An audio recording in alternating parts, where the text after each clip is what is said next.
तो आप बताओ कि ये ग्रामदानी गाँवों का मामला जो है वो आप लेकर के आए हैं, तो क्या है और इसमें आप लोग क्या चाहते हैं? भाई हम ये चाहते हैं कि ग्रामदानी जो जितने भी गांव हैं उसमें लंबे समय से इलेक्शन एक तो नहीं, अच्छा, फिर भूमि है, इसमें ग्रामदानी अध्यक्ष के प्रशिक्षण के अभाव में कई जगह गड़बड़ें चल रही है, तो उसका सुधार नहीं हो रहा है। और सभी हम ये चाहते हैं कि ग्रामदानी गांव जितने भी हैं उनको हटाकर इन्हें राजस्व गांव में मिलाया जाए तो ये बेहतर रहेगा। ये हमारी सबकी एक राय है, कर रहे हैं और हमें सफलता मिलनी चाहिए। आगे जो भी जहाँ जाना पड़े हम संघर्ष समिति के साथ हम पहुँचेंगे और हमारी जो भावनाएं हैं, मन की इच्छा है वो आगे तक पहुँचा। राजस्थान सरकार को भी इस पर अवगत कराना चाहते हैं। आप कौन सी ग्रामदानी गांव से हैं? मैं ग्रामदानी गाँव रातापाड़ी गाँव। आपको इस ग्रामदानी गांव में रहते हुए समस्या क्या आ रही है? समस्या क्या है, एक तो लंबे समय से एक ही अध्यक्ष हैं और भूमि संबंधी जानकारी कई आज तक काश्तकारों के पास नहीं है कि मेरे खेत कौन से हैं, मेरे खेत कौन से हैं बताए नहीं जा रहे। समय पर गांव के लोगों को भी सही तरह से नहीं दे रहे, तो कुछ समस्याएं हैं। तो ऐसी समस्या हमारे साथ है, तो अन्य गाँव पर पूछने पर भी उन्होंने भी अपनी समस्या ये हुई। हमारे ऑनलाइन रिकॉर्ड नहीं हुआ है, गांव के सब ये ज़मीन पूरी अध्यक्ष के नाम चल रही है, तो इसलिए आपस में लोगों को खेतों के बारे में, खेती के बारे में मतलब आमने सामने लड़ाइयाँ होती रहती हैं। तो ये नहीं होनी चाहिए, क्यों हम मिल बैठ के इसको समस्या का समाधान हम कर नहीं पा रहे समय पर। धन्यवाद।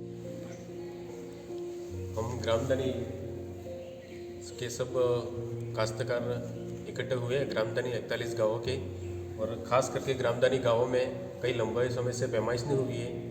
इस वजह से ग्रामदानी काश्तकारों को सीमांकन के लिए अधिकतर इस खेत के लिए उस खेत के लिए झगड़ा होता रहता है। इसलिए खास करके ग्रामदानी गाँवों में पैमाइश कराई जाए और ग्रामदानी गाँव में किसी तरह का कोई लाभान्वित नहीं मिल रहा है, तो पहले तो ग्रामदानी गाँव में पैमाइश कराई जाए। इसके बाद में हमें ग्रामदानी से अगर राजस्व मिला है तो हमें कोई आपत्ति नहीं है। और जो ग्रामदानी काश्तकार पड़त भूमि पे और चारागाह भूमि पे, बिनाना में भूमि पे, हर जगह पे इनका मकान बन गया, उन्हें खास करके मकान का पट्टा ही दिला जाए। और ये हमारे ग्रामदानी का सबसे पहला मुद्दा रहेगा। और ग्रामदानी गांव के लिए जो मुद्दा उठाना पड़े, हम जहाँ तक लड़ना चाहें वहाँ लड़ेंगे, साथ में रहेंगे। सोहनलाल आहारी है, मैं ग्रामदानी गाँव निचला ब्लॉक गटाऊ गाँव अध्यक्ष हूँ। क्या नाम है आपका? मेरा नाम भावना। आज क्यों आए थे यहाँ पर? आज हम इसलिए इकट्ठा हुए हैं कि जो हमारी ग्रामदानी गांव है उसमें गांवों में ये समस्या आ रही है, एक तो हमारे बच्चों के जाति मूल निवासी बनाने पड़ते हैं तो वो ऑनलाइन रिकॉर्ड हमको नहीं मिलता है। इसके बाद में हम ऑनलाइन नहीं मिलता, अध्यक्ष के पास हमको अध्यक्ष घर मिला तो नहीं मिला, इसलिए हमको बार बार उससे संपर्क करना पड़ता है। अगर हमारा ग्रामदानी से राजस्व गांव में अगर हमारा हो जाता है तो हमें ये सुविधा मिलेगी कि जो रिपोर्ट हमारी ऑनलाइन नकल निकालनी पड़ती है वो हमें ऑनलाइन मिलेगी। इसके बाद में ये है कि हमारे जो फसल खराबा का है सरकारी योजना का लाभ है वो हमें मिल सकता है, राजस्व गांव में हमारा आएगा।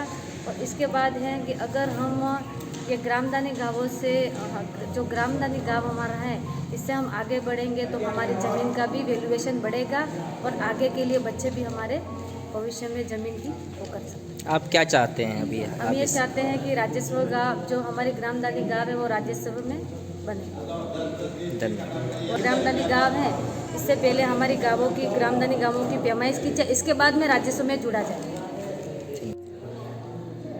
आज हम यहाँ पे डूंगरपुर ज़िले के कई ग्रामदानी गांवों के साथी इकट्ठा हुए हैं और ग्रामदानी गांवों की समस्याओं को लेकर चर्चा की है। राजस्थान में वर्तमान में 195 ग्रामदानी गांव हैं, जिसमें सबसे ज़्यादा डूंगरपुर ज़िले में है जो 41 गांव हैं। तो इन गांव में ज़मीन को लेकर कई तरह की समस्या आते हैं। तो ये गांव बने बहुत पुराने समय से हैं। विनोबा भावे जी ने भूदान ग्रामदान अभियान चलाया था, तो उस समय से ये गांव बने हैं। तो ग्राम स्वराज का एक एक सपना था उनका, उन्होंने पूरा देश 15 साल निकाले हैं, पैदल यात्रा किए हैं और लोगों से ज़मीन दान में लिए हैं ताकि भूमिहीन लोगों को ज़मीन दिया जाए। तो उसी कानून के तहत बाद में यात्रा को लेकर जो भी ज़मीन आई है दान में, तो उसको अवेयरने का और उसका मैनेजमेंट के लिए कानून बने हैं जो राजस्थान में ग्रामदानी एक्ट 1971 का है। एक ग्रामदानी गांव के पास इतना पावर है कि एक ग्राम पंचायत जैसा, पर धीरे धीरे करके कानूनी ढांचा में ये पावर को ख़त्म कर दिया था और अध्यक्ष की चुनाव होती थी आम सहमति से। पर 2001 और 2005 के बाद में यहाँ ज़िले में तो कोई चुनाव नहीं हुए हैं। तो कई जगह अध्यक्ष की मृत्यु भी हो गए हैं और उनके बच्चे संभाल रहे हैं या किसी जगह रिकॉर्ड कीपिंग भी व्यवस्थित नहीं है। तो हम जंगल ज़मीन जन आंदोलन के साथ में जुड़े साथियों के पास में ज़मीन के मुद्दों को लेकर लोग आते रहते हैं और उसी समय हमें ये ग्रामदानी का भी पता चला और हमने थोड़ा सा अध्ययन करने का प्रयास किया था। तो आज हम सब मिलके यहाँ पे ग्रामदानी संघर्ष समिति बनाया है कि आज यहाँ पे 12-13 गांव के लोग आए हैं और एक कमेटी भी बनाया है और आगे इस बात को कमेटी की अध्यक्षता से हम आगे ले जाएंगे। और ख़ास समस्या इन ग्रामदानी गांव में ये होता है कि सारी ज़मीन एक व्यक्ति ग्रामदानी अध्यक्ष के नाम पर रेवेन्यू रिकॉर्ड में दर्ज होता है। तो वो 200 हेक्टेयर 100 हेक्टेयर इतना ज़मीन के ऊपर एक व्यक्ति का नाम होगा और उस ज़मीन पे कौन बैठा है, कौन खातेदार है, वो रिकॉर्ड ग्रामदानी अध्यक्ष मेंटेन करेंगे। जब अध्यक्षों का चुनाव ही नहीं है, ट्रेनिंग नहीं है, तो वो रिकॉर्ड मेंटेनेंस एक तरीके से ना के बराबर हो गई है। तो रिकॉर्ड मेंटेनेंस नहीं है, ऑनलाइन खाते नहीं हैं, तो लोगों को जो सरकारी सुविधाएं हैं, कृषि विभाग की सुविधाएं हैं या पीएम सम्मान किसान निधि योजना है या मुआवजा है फसल खराब जब होता है या सरकार किसी ज़मीन को अवाप्ति करती है तो उसका जो मुआवजा है, इस तरह की सारे सुविधाओं से लोग वंचित हैं। और कई बार कुछ गैर कानूनी काम भी हो रहे। ग्रामदानी गांव की ज़मीन बाहर के लोगों को बेचा जा नहीं सकता है, तो ये भी हमने इस तरीके का हस्तांतरण भी देखा है। तो इन सारे समस्याओं को लेकर लोग बहुत चिंतित है। तो उसी हिसाब से आज ये ग्रामदानी संघर्ष समिति बना है और कई तरह की मांग है। जैसे सोहन जी ने कहा, पहले इस ज़मीन का पैमाइश होना चाहिए कि कौन ज़मीन पर है, ये पहचान करना पड़ेगा और जो रिकॉर्ड है वो ऑनलाइन करने की व्यवस्था भी करना है और ग्रामदानी से लोग राजस्व में सम्मिलित हो और उनका रिकॉर्ड कीपिंग सही हो। तो ये भी हमारा मांग है। आज यहाँ आप किस बात को लेकर के सभी एकत्रित हुए हैं? हम हमारे ग्रामदानी गांव में जो ज़मीन के प्रति अलॉटमेंट वगैरह में जो घोटाले हो रहे हैं और गैर कानूनी कोई काम हो जाता है, किसी का कैंसिल कर देते हैं अलॉटमेंट, इस प्रक्रिया को